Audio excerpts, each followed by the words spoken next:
Hey friends, welcome to the Singapore Market Digest for April 15th, 2025. I'm Iggy from the Investing Iguana, and today we're diving into what's been happening on the SGX. The Singapore market is facing some significant headwinds as we move through 2025. The Ministry of Trade and Industry has just slashed the country's growth forecast to a range of 0 to 2% for the year, down from the previous 1 to 3%. This downgrade comes as Singapore braces for the impact of President Trump's reciprocal tariffs. The economy grew by 3.8% in the first quarter of 2025, which sounds decent, but actually represents a slowdown from the 5% growth we saw in the previous quarter. It's also worth noting that this figure came in below economists' expectations of 4.5%. In response to these growth concerns, the Monetary Authority of Singapore has slightly eased its monetary policy at its quarterly review yesterday. The MAS reduced the rate of appreciation for the Singapore dollar nominal effective exchange rate policy band, while keeping the width and center of the band unchanged. The central bank is sticking with its policy of modest and gradual appreciation, but has also lowered its full-year inflation forecasts. This policy adjustment reflects the balancing act the MAS is performing, trying to support growth while keeping inflation in check amid external pressures. Now, let's look at some of the key companies making moves on the SGX. First up is Olam Group, the global food and agribusiness giant that's been a significant player in Singapore's corporate landscape for years. Olam announced on Monday that it's planning a major reorganization of its business, which it expects to fund through divestment proceeds. The company will be selling its remaining 64.6% stake in Olam Agri to Saudi Agricultural and Livestock Investment Company for a substantial $2.6 billion. This sale will happen in two tranches, with the first one expected to complete in the fourth quarter of this year, pending shareholder and regulatory approvals. This move is part of Olam's ongoing restructuring efforts to streamline its operations and focus on its core strengths. The company has been working on this reorganization for some time, and this sale represents a significant milestone in that journey. For investors, this could potentially unlock value and provide the company with substantial cash to either reinvest in growth areas or return to shareholders. Olam's shares ended Friday at $85, unchanged from the previous session, before this news was announced.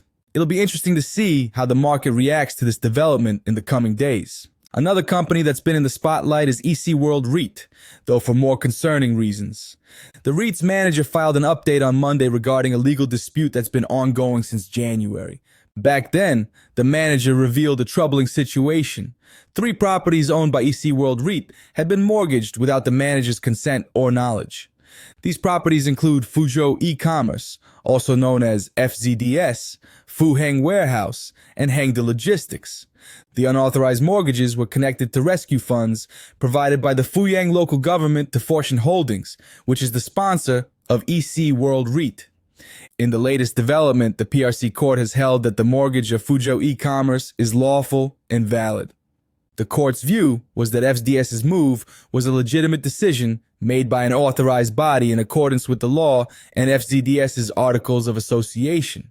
Furthermore, the court found that the Fuyang financial institutions did not act in bad faith or collude with FZDS when signing the mortgage contracts. This ruling is significant for unit holders of EC World REIT, as it potentially impacts the REIT's control over its assets and the security of its property portfolio. It's worth noting that EC World REIT's units have been suspended from trading on the Singapore Exchange since August 31st, 2023, which means investors have been unable to exit their positions for over a year and a half now. This case highlights some of the risks associated with REITs that have significant exposure to overseas markets where legal and regulatory frameworks may differ from Singapore's. Stepping back to look at the broader economic picture, Singapore's growth outlook for 2025 is now more cautious than before. The downgrade in the official forecast to 0 to 2% reflects concerns about external factors, particularly the impact of potential new tariffs from the United States. As a small, open economy heavily dependent on trade, Singapore is particularly vulnerable to shifts in global trade policies. The first quarter GDP growth of 3.8% year-on-year, while positive, indicates a cooling from the stronger performance we saw at the end of 2024. This slowdown suggests that the external headwinds are already starting to affect Singapore's economic momentum. For investors in Singapore stocks, this means paying close attention to how different sectors and companies might be impacted by these macroeconomic shifts. The MAS's decision to ease monetary policy slightly is also noteworthy. By reducing the rate of appreciation for the Singapore dollar, the central bank is providing some support to exporters who might otherwise face additional challenges from a stronger currency. At the same time, the MAS is clearly mindful of inflation risks, maintaining its overall stance of gradual appreciation while adjusting the pace. This balanced approach reflects the complex economic environment Singapore is navigating. For retail investors looking at the Singapore market, these developments suggest the need for caution but not panic. The economic growth, while slower than hoped, remains positive. Companies with strong fundamentals and less exposure to potential trade disruptions may offer more stability in this environment. The financial sector, which is a significant component of the STI, will be worth watching as interest rate expectations evolve both locally and globally. That's the scoop for today. Remember to do your own research before making any investment decisions. This is Iggy from the Investing Iguana, signing off.